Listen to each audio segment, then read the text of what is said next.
Hi, it's Miss Putzel, and I am book talking a 2-book dystopian series. I would call it post-apocalyptic dystopian.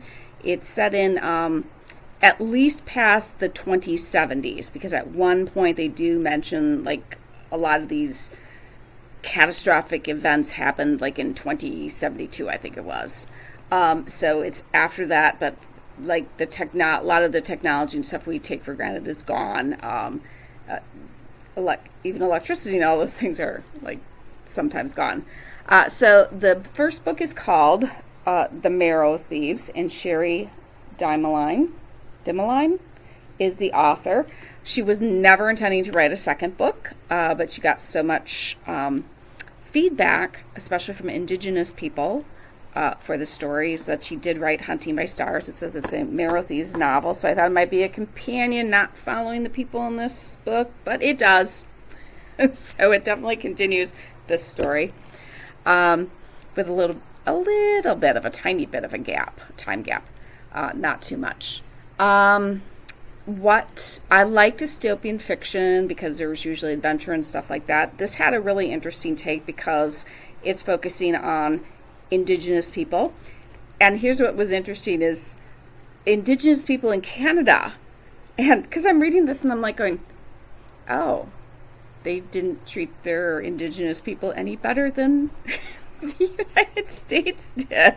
Because there were schools and all these other things. And part of me is like, I should have known this and I should have thought about this. But see, it's like, even Miss Putzel, I've read a lot of books, I've read a lot of stuff, and you learn something new every day, or your mind goes in a direction that you think, oh, I never thought about it that way. So this is really interesting. So this is, like I said, post-apocalyptic future. Not super distant future, but like at least more than 50 years out. The Indigenous people are basically all on the run. They don't know who they can trust. Even some of their own people have been rooked into working for the government. So what the government is doing is putting Indigenous people in schools, but they're really hospital research facilities where they are using Indigenous people to help fix a problem that other people are having. And I can't just say white because it's not just white people. Are having, and the problem is that other people have lost the ability to dream, and if you can't dream,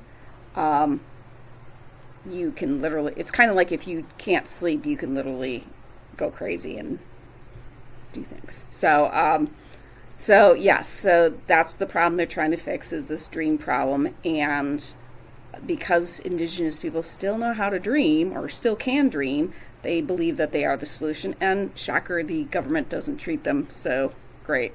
So, if you like dystopian, I think it's a really good series.